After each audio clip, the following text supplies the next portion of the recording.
Hello, world. So it's 5:30 and I am bored and I decided to make a YouTube video for the first time ever. Well, technically it's not the first time ever. I have actually made a YouTube video before, but this is the first one with my face here. And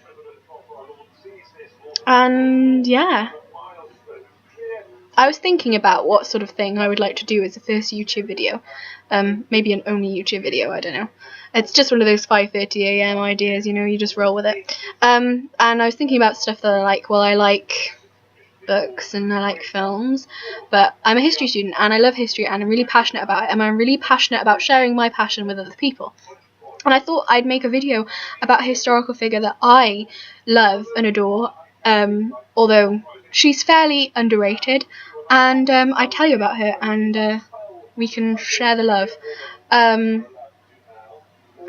So let's just jump right in. It's not really going to be like a lecture. I mean, you will be learning things, but I can't take anything seriously, so I'll probably make like 20,000 bad jokes and you won't be laughing, but we'll just roll with it. We'll just roll with it. Come on, we're gonna roll with it, right? You're the student, I'm the teacher. Roll with it. Right. So the historical figure I really want to look at is Hortense Mancini, and you're gonna love her as much as I do by the end of this video. I'm gonna make sure. If you don't love her by the end of this video, send me a letter asking for compensation. Love her or your money back, kind of thing. And I definitely look kind of rough, but who cares, right? I don't. I do, but whatever. So Hortense Mancini is who we're going to look at. Now, if you watch Horrible Histories, which if you don't watch Horrible Histories, who are you? You will have heard Hortense Mancini, probably. She is mentioned in the Charles II rap because she's most famous for being the mistress of Charles II, and she's mentioned in the rap song that he does in Horrible Histories, where he's like, Lucy Walter, Nell Gwynn, Moll Davis, Barbara Villiers, and if you think that's bad, her name's not as silly as Hortense Mancini, because she does kind of have a strange name, but that's because she's not English, so she's not going to have an English name like Nell or Moll or anything like that. I'm sorry, I play with my hair all the time, I'm sorry. I'm gonna stop. Okay. So if you've heard of Hortense Mancini, that'll be where you've heard of her. But she was so much more before she became mistress to Charles II, and we're going to talk about her as she was, and in all her fabulous glory. So I have notes here, technically, because I didn't just want to do it off the cuff, because I'm not clever or charismatic or awake enough to do that, so we're just going to do it with notes, because that's the way I roll. So Hortense Mancini was born in 1646 in Rome. She was born Hortensia, which probably isn't pronounced right, considering as an Italian she probably would not have pronounced her name with a shitty British accent. She was the daughter of Lorenzo Mancini, Baron Lorenzo Mancini to me, an Italian aristocrat, and I as a layperson cannot just refer to him as Lorenzo, got to give his title, and he died when she was 4, so he didn't necessarily get to see, he really didn't get to see her life, so he's sort of out of the picture. Bye bye Lorenzo, R.I.P. Too bad. It was nice knowing you. And her mother took her and her other children, specifically her 5 sisters. Now we're going to get on to the subject of her 5 sisters in a bit, because her 5 sisters were famous in their own right. We'll talk about it in a minute. But her brother was none other than Cardinal Mazarin, who was the chief minister of France at the time. Sorry, my political jargon's not necessarily on point, so at the time, and he was chief minister for Louis XIV. How cool is that? I'd like to be Louis XIV's chief minister. That was not a pun or a dirty joke. So she thought that by moving her family to Paris, Cardinal Mazarin could use. I'm sorry, I'm saying it so awfully. I'm so sorry. I've offended like the entire country of France. I'm so sorry. Please forgive me, Cardinal Mazarin. Sorry. I can't speak. I can't say French words without some shitty French accent. Thank you, school. So she moved them to Paris because she thought that Cardinal Mazarin would use his influence to get them advantageous marriages. So she had 4 famous sisters: Hortense, Laura, Olympe, Marie, and Marianne. Now, Marie was the mistress. No, she was not the mistress. Sorry, I've just completely contradicted my later point. She was the first romantic interest of Louis XIV. If you've read this book, I can get it. Love and Louis XIV by Antonia Fraser. She talks a lot about Louis's relationship with Marie, and it was an interesting one. He was sort of... they didn't sleep together.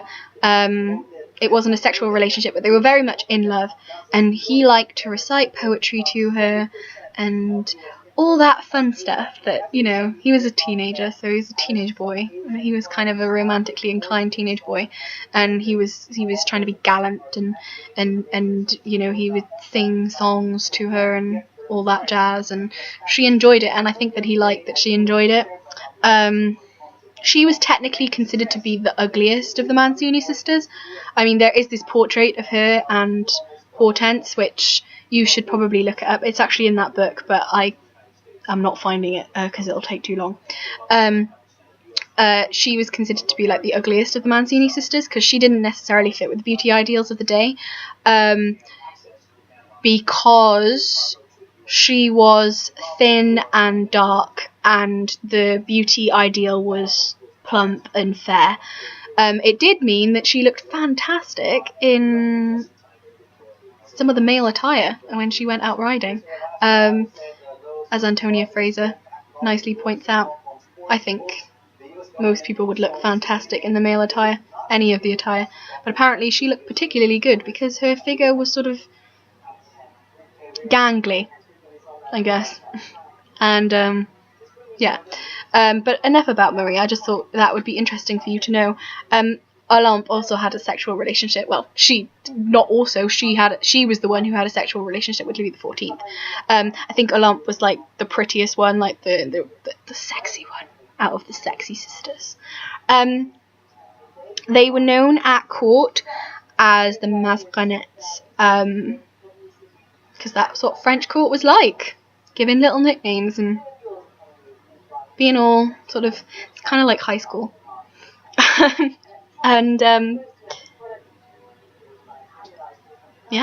they did make advantageous marriages. Well, Hortense didn't straight away, but we're going to talk about the marriage proposals that Hortense had. So, interestingly, one of the first marriage proposals that she received was from Charles II himself. In 1659, Charles II proposed to Hortense. Did she say yes? Is it going to be a romantic story? Well, her uncle Cardinal Mazarin said no. It was in 1659, and if you know your history, Charles II wasn't restored as King of England until 1660. So, I mean, that's only a year later. But Cardinal Mazarin didn't think that an exiled king was that with that. What's the point in bothering with an exiled king, right? But much to his displeasure, after he'd said, no, you're not marrying Hortense, and Charles was like, fine. What a shame. He was made King of England in 1660, and Cardinal Mazarin was really pissed off because he'd made a massive mistake. And he tried to bribe Charles into marrying Hortense with a huge dowry, I think. 5 million livres. I don't know how much that is in today's money, but I assume it's quite a lot of money. 5 million livres. But Charles said no. Fair enough. She also had sort of proposals from the Duke of Savoy and the Duke of Lorraine. Actually, they got further than Charles II had, but the actual engagement fell through because Cardinal Mazarin couldn't deliver the goods in terms of the entire dowry. So, the marriage negotiations just gone. So she does actually get married when she's 15. Technically, Charles II proposed to her when she was 13 years old, which, I mean, that was fairly normal for the time. It's just the way that women were perceived. They were women at a younger age, and they were, it was perfectly acceptable to find, to pursue women of 14, 13, 15. Anyway, she got married when she was 15 to one of the richest men in Europe, and his name, which I'm going to butcher, so please bear with, was Armand Charles de la Porte de la Mairie. But when he married Hortense, he was granted the title of Duc Mazarin. So we're going to call him the Duke, because I'm not calling him that name the whole time. Also, on the death of Cardinal Mazarin, he gained access to his wife's huge fortune, and he also, because of this, he got the Palais Mazarin in Paris, which was home to many pieces of art, which is going to become relevant in just a second. It wasn't a successful marriage at all. Hortense was a young girl. She was a 16-year-old girl. She was probably just like me and you, guys. Not that I'm assuming that you're a girl of my age, although I'm not 15, I'm 18. But, she was a young person. I assume you're young, and, she wanted to go out and have fun. She was popular, she was pretty, she was vivacious. I'm vivacious. Sometimes. She was flirtatious. I'm not very flirtatious. And he was jealous. He was a miserable old sourpuss, and he was like 14 years older than her, so he was like 29, 30 when this was happening, when she was being all popular and he was just being all miserable and awful in the background. And he probably didn't want to have people flocking around her and not him. He was probably super jealous of her. But that wasn't his biggest flaw. Jealousy and misery are nothing in comparison to what he was really like. He was probably mentally unstable. Just bear that in mind when I'm telling you some of the things that he did. Obviously, that doesn't excuse anything that he did, but it's just something that you might care to know, although you could probably work it out yourself from what I'm going to tell you to do with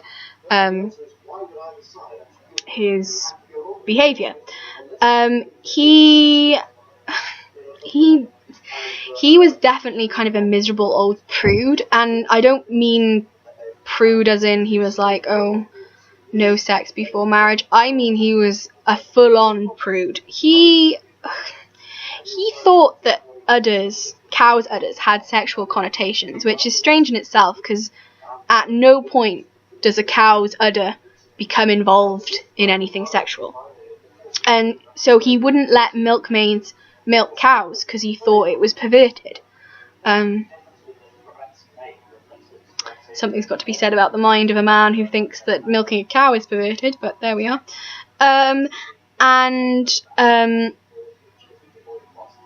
He also used to knock the teeth out of his female servants so they wouldn't attract any sexual attention, which is awful. Actually, that's very, very serious. And he also chipped off and painted over all the dirty bits of this fantastic art collection that he'd inherited.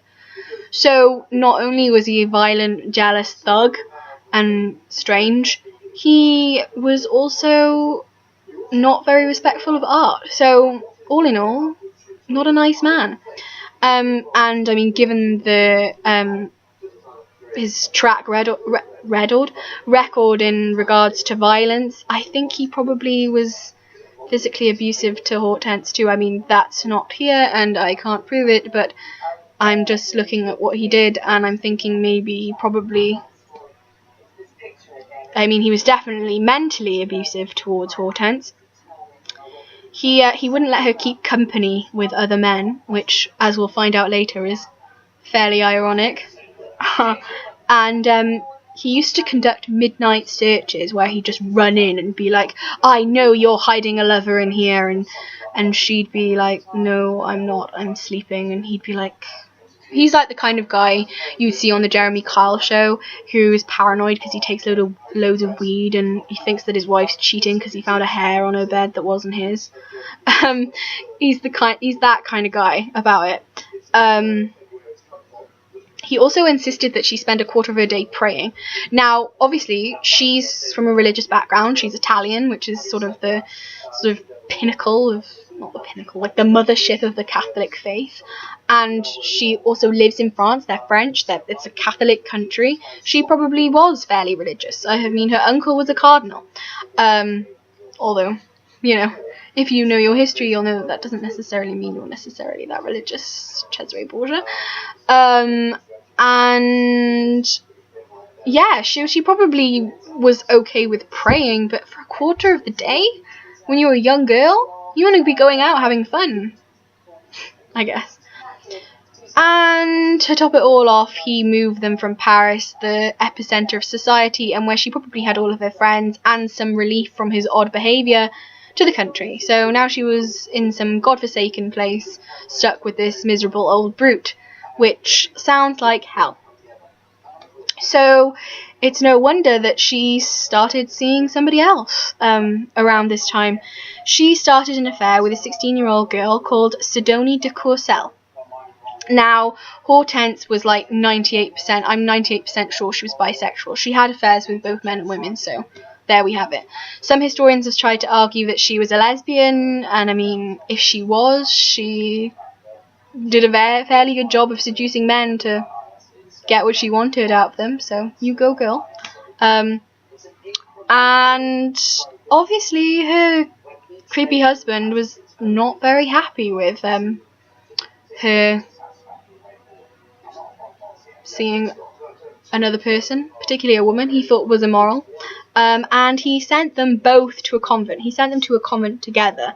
Like, that says a lot about the way that sort of girl-on-girl relationships were perceived at the time. Sending them both to a convent together?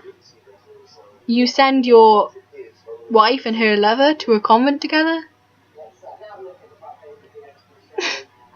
Okay, fair enough. It failed, this tactic, surprisingly. They were hell on earth towards the nuns. They pranked them a lot. They added ink to the holy water, which sounds fun as hell. We should totally do that sometime. And they flooded the nuns' beds, and they tried to climb up the chimney to escape. So, yeah.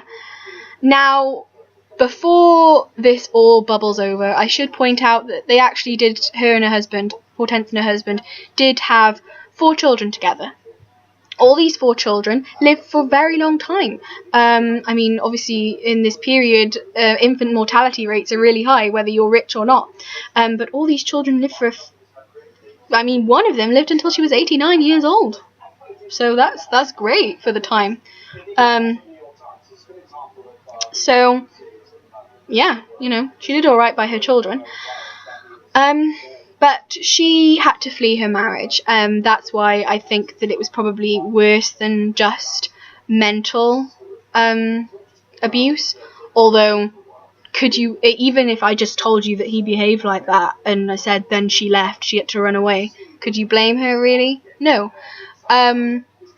So she leaves her marriage. She's helped by her brother, who brings her 2 horses. She leaves in 1668, so she's been married to her husband. She stayed with him for 7 years, and she's 22 years old, I think. 22. Yeah, her brother helps her. He brings horses and he escorts her to Rome, where she stays with her sister, Mary Mancini, who's now been made Princess of Colonna.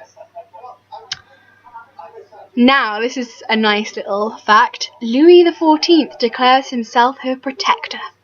Imagine if Louis XIV declared himself your protector. How amazing would that be? And he gives her a pension of 24,000 livres. And also her former suitor, the Duke of Savoy, declares himself her protector. So she's got 2 protectors. I'd like Louis XIV to be my protector.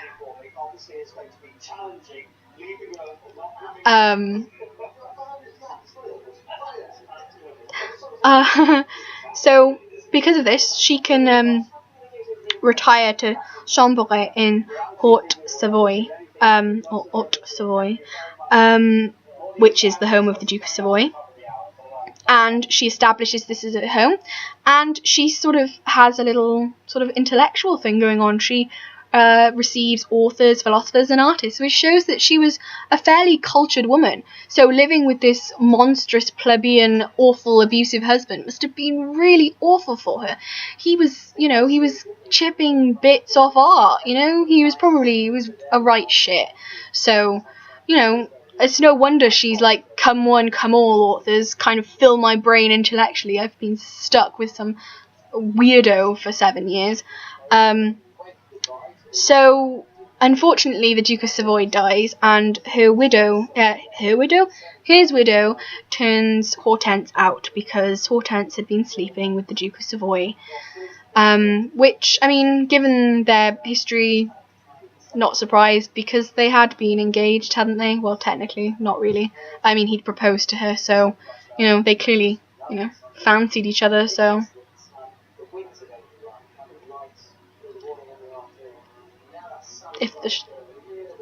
Sometimes that's the way the cookie crumbles. So, she's in a bit of a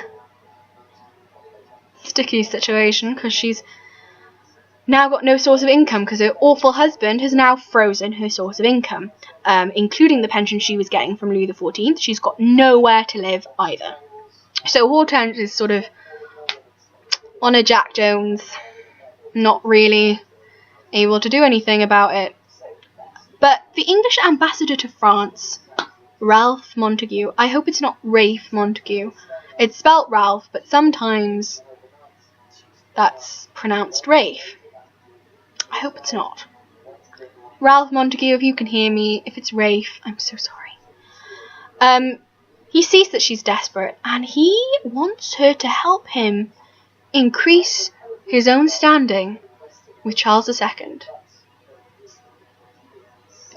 He sees her, he's like, she's hot, she's desperate for some help.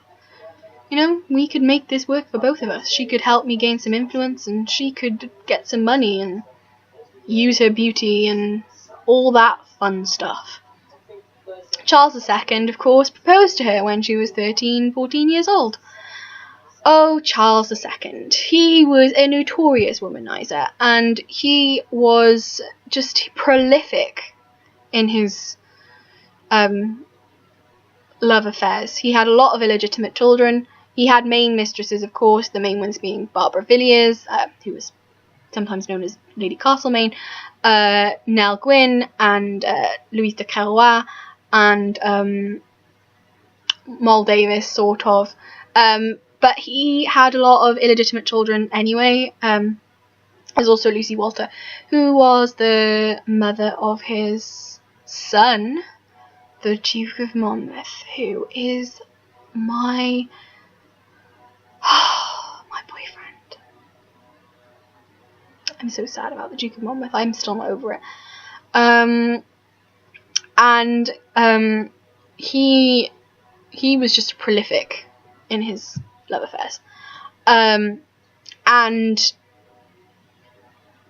you know, it's no wonder that this English ambassador was like, do you know what?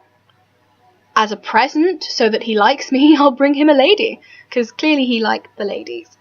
And we love Charles II. He's my favourite male historical figure. I love Charlie. Charlie boy. So at the time that Hortense tries to chance her arm, she agrees, by the way. She's like, I'll try. I'll do anything. He is in a relationship, I guess. Not really a relationship. His maîtresse en titre is Louise de Kerouac, Duchess of Portsmouth.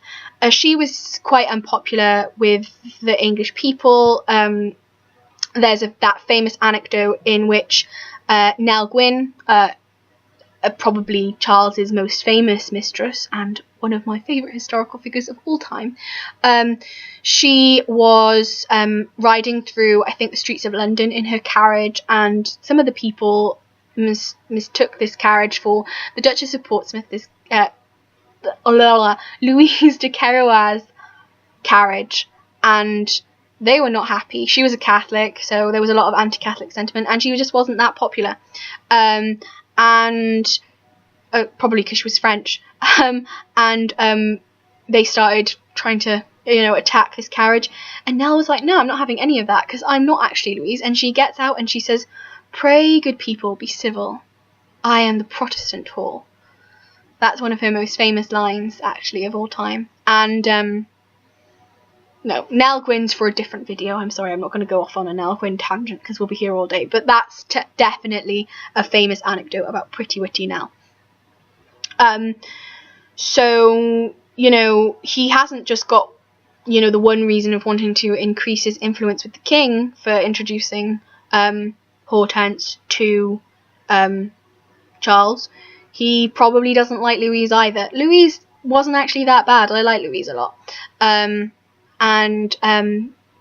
she cried a lot. She used crying to get what she wanted. She would be like, oh no, I've spent all this money and I have debts. Oh my god. And then she'd start weeping. And Charles, because he was a big softie, he was instantly, his anger turned to love, and he paid off all her debts. And his nickname for her was Fubs, which means chubby. And she had a child face, not a child face, like a baby face, a cherub face. And she used to just bat her little eyelids and he would come running. I like that about her. I like that she uses her strong emotions in order to control him. I like that. So Hortense comes to England in 1675. The pretext is that she's visiting her niece, Mary of Modena.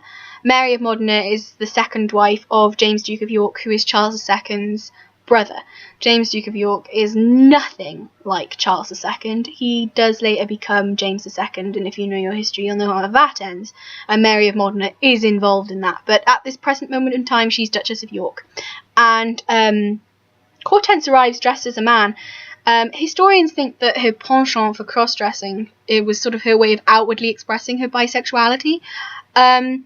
I don't know. I think she was fairly off the wall anyway, and I think that this was part of her sort of challenging the gender norms of the day. I think she liked being untraditional. That's not a word, but we're rolling with it. We're rolling with everything today.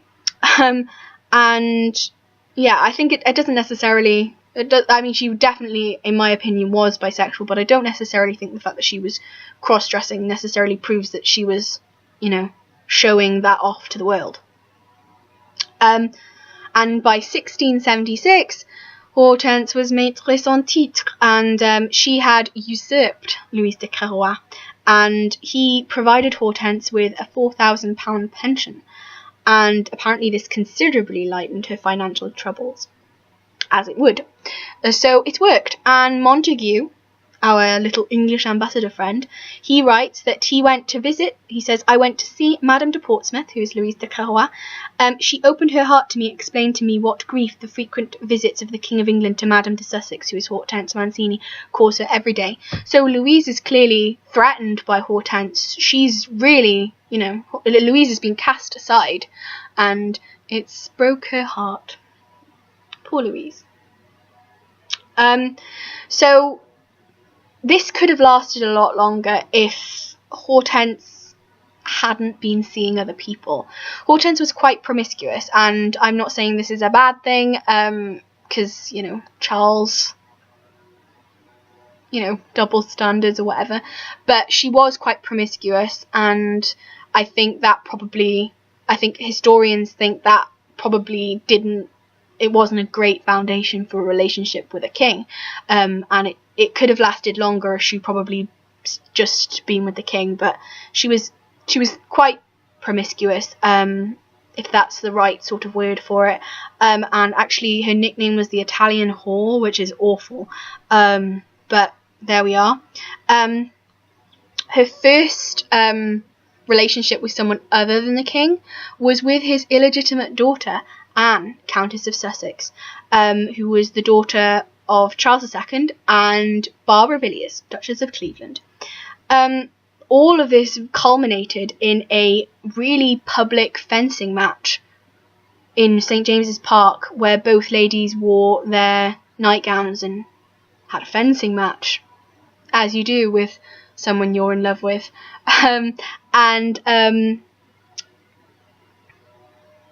Anne's husband's not very happy about this, so he sends her to the country, and here she refuses to do anything but stay in bed, and she just spends the entire time kissing a portrait miniature of Hortense.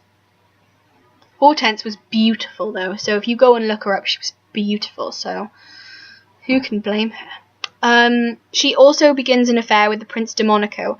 Now, Charles seems to have been tolerant of the whole relationship that she had with his illegitimate daughter, but he does not like the fact that she has a relationship with the Prince of Monaco, and he stops her pension, although a couple of days later he carries on paying her. He repents because he's a big softie, but obviously she loses her position as maîtresse en titre because of this, and they do remain friends, but Louise de Carois resumes her role. There's also evidence to suggest that the famous female restoration dramatist Aphra Behn, who is a really cool figure, by the way, in her own right. You should totally go and look up Aphra Behn because she's really cool and has a really awesome name. That they had a romantic relationship as well. In her short story, The History of the Nun, she writes, "To the most illustrious princess, the Duchess of Mazarin, how infinitely one of your own sex adored you, and that among all the numerous conquests your grace has made over the hearts of men, your grace had not subdued a more entire slave. I assure you, madam, there is neither compliment nor poetry in this humble declaration, but a truth which has cost me a great deal of inquietude, for that fortune has not set me in such a station as might justify my pretence to the honour and satisfaction of being ever near your grace, to view eternally that lovely person, and hear that surprising wit. What can be more grateful to a heart than so great and so agreeable an entertainment? And how few objects are there that can render it to so entire a pleasure as at once to hear you speak and to look upon your beauty." Make of that what you will. So Hortense was still good friends with Charles, though, because the Sunday before his death, the diarist John Evelyn wrote, "The king sitting and toying with his concubines, Portsmouth, Cleveland, and Mazarin, 6 days after all was in dust because he died. So after his death, she was kind of well provided for by James II, probably because she was related to his wife, not necessarily because Charles had asked him to, like he did with his other mistresses. I think the 2 mistresses he singled out on his deathbed were Nell and Louise. And she even remained in England when James II was tossed aside by his daughter Mary and her husband William, and he had to flee the country, and they resumed the throne. Is that the right word? They succeeded to the throne, sorry, not resumed. And it's assumed, I'm thinking of the word assumed. And, yeah, she's still in England, although she has a much more reduced pension, and, while she's here, she sort of has another bit of she sort of becomes a honeypot for intellectuals once again. Apparently, the great poet and Epicurean Charles de Saint-Evremond, I hope I'm saying that right, I haven't actually heard of him, he was one of her close friends, and he brought a lot of the learned men of London to see her. She died in 1699, and this is what Evelyn had to write about her. In his diary. June the 11th, 1699, now died the famous Duchess of Mazarin. She had been the richest lady in Europe. She was niece to Cardinal Mazarin and was married to the richest subject in Europe, as was said. She was born at Rome, educated in France, and was an extraordinary beauty and wit, but dissolute and impatient of matrimonial restraint, so as to be abandoned by her husband and banished. Looks into the camera like I'm in the office. John Evelyn really pisses me off. Sorry, Samuel Pepys is way funner. Johnny Misery. Shut up, John Evelyn. You know nothing, Jon Snow. Even though he's not called Jon Snow. Where was I? When she came to England for shelter, lived on a pension given her here, and is reported to have hastened her death by intemperate drinking strong spirits. She has written her own story and adventures, and so has her other extravagant sister, wife to the noble family of Colonna. He's so disapproving, I hate it. He's so... Shut up, John Evelyn. Shut up. He mentions that her sister, Mary, wrote down their memoirs, and apparently, other than Marguerite de Valois, they were the first women in France to put down their memoirs in writing. This was probably because they wanted some written recording of why they had to leave their abusive husbands, because incidentally, Mary Mancini's husband was a shit too. So, that's good. Just one little... two little things to say before I wrap up. They think she might have committed suicide, which is interesting because, you know, maybe she did. I mean, John Evelyn says that she drank a lot and that probably hastened her death. But maybe it was suicide, who knows. And apparently her husband managed to continue his reign of terror afterwards, even after her death, because he dragged her body around with him in his travels in France, and then he finally had her interred with her uncle Cardinal Mazarin. So he was a shit, even after her death. Thank you, Armand. Thank you. Thank you so much. That's Hortense Mancini. I hope that you thought she was cool. She had a lot of, another thing that I read about her, she had a lot of weirdly named pets. She had a dog called Chop, and a parrot called Pretty, I think, and like monkeys and stuff. And she was also a descendant of, I've never said this name out loud, I always read it and I've never said it out loud, so if I butcher it, I'm sorry. Is it the May sisters? Mailly. They were 4 mistresses of Louis XV. You've probably seen them, there's famous paintings of them, and they're known as the Dunesle sisters. And she's also related to the royal family of Monaco through her son. So that's cool. So Hortense Mancini. Fabulous. Absolutely fabulous. And you deserve to love her. And actually, it's kind of hard to find, a good representation of bisexual females, especially in the past, especially women of this sort of social standing. I mean, she's a mistress to a king. You know, you don't necessarily hear about it. And I think that's so interesting. I think she deserves a film soon. Please make a biopic of Hortense Mancini, along with like everyone else I want you to make a biopic of.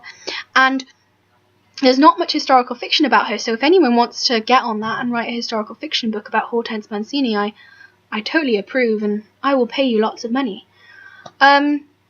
This is a really long video, but, you know, she had a long life, and 40 minutes is not that long, really. I mean, a lecture's an hour long. So, yeah, I hope you enjoyed that little foray into history. Okay? If you didn't like her, you weren't impressed by Hortense, you do get your money back, but it'll be in a couple of years when I'm rich and famous and amazing. Okay, bye.